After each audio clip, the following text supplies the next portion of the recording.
Doggies fans, all things Bulldogs, just a really quick one here. The Stephen Crichton headlines, there's a lot of lies in it, and they're just going crazy now as much as they can to deliver as much clickbait as they can on this story. And we're going, after that's finalised, when he lands at the Dogs, they'll take that over to Jake Averillo and all the speculation about that kid and where he's going to end up, and the fight for the Dogs to keep him, and yada yada yada yada yada. First of all, do not underestimate the power of a kid who can play in the spine, who can play anywhere, who's not on very big money at the moment, who's been loyal to a club, who loves the club, being a junior and a successful junior at that, who's had to endure playing in a team getting flogged. Do not underestimate the power of him being retained by the club, and the fact that he loves the club loves him, the club loves him, and a business decision will be in the best interest of both, and we will see that play out based on his form and nothing else this year. It'll have nothing to do with Stephen Crichton, I'll tell you that now. It will have nothing to do with him. Stephen Crichton, Cameron Ciraldos did not tell Canterbury or Wests that if he was to sign that they would need to go and get Stephen Crichton in order for them to progress with negotiations or demands. That's a bullshit story from Brent Read, and just another example of creating things to talk about, creating yarns for this 24-hour news cycle, which has now become as honourable as a fucking Hollywood E-News or something. It's just absolutely a debacle, and it's quite hilarious, to be honest. So that's what I believe there, and I'll tell you, that's a fact. That's a fucking fact. That did not happen. They've got more credibility than that. I'll tell you that right now. The last point, Stephen Crichton, no matter what the Penrith Panthers management have said, okay, management have said that Stephen Crichton, they wanted to keep him and they couldn't. That's a lie as well. Well, it's half true. They did want to keep him, but they couldn't keep him. And it wasn't because of him, it was because of them. Alright? They did not want to fork out a cent more than they needed to, and they could not afford to pay him anywhere near market value. Nowhere near the $750 they're talking about. Crichton understands, as does the clubs, as does the managers. He's moving on, so it doesn't matter what Penrith say, okay? It doesn't matter what he says or Penrith says. He is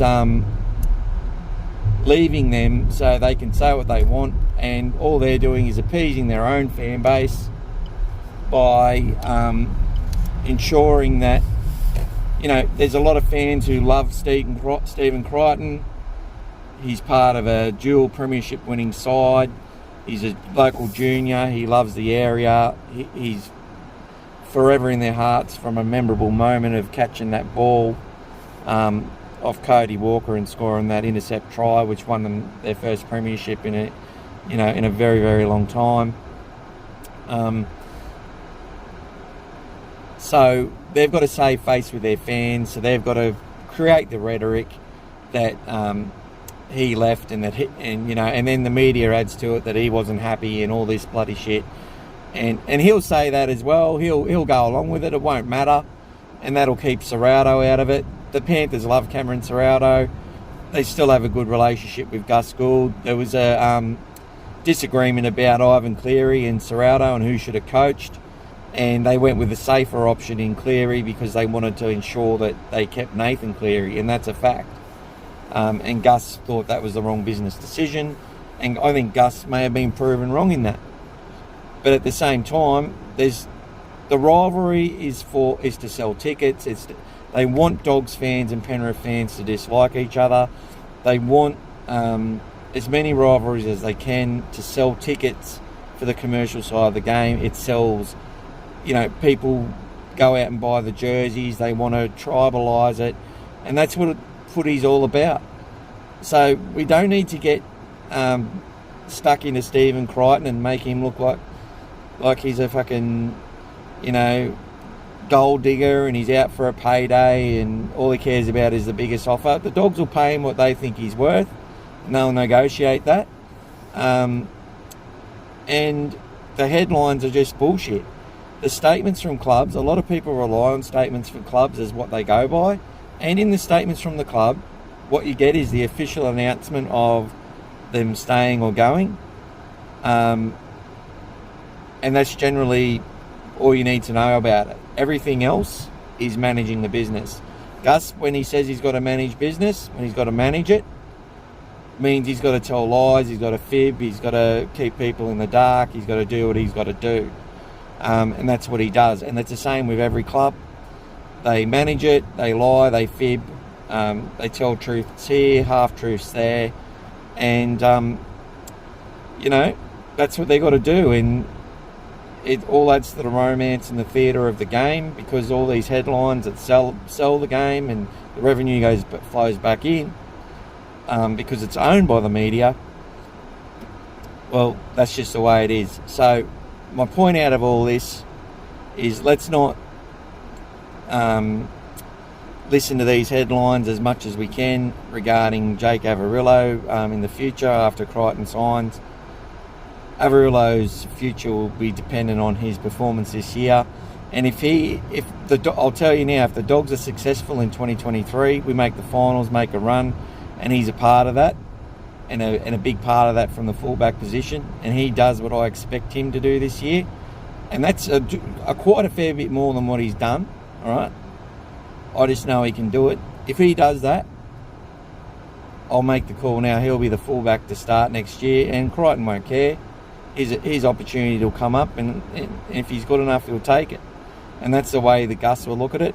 All that Gus and Ciraldos are going to look at with Stephen Crichton is they've got a good kid, he's got good experience at a young age, he's got more potential in him, and he's a good footballer, and he's worth the money. That's the way they look at it. And he can play a variety of positions, he can kick goals. They may see him as the better goal kicker than Burton.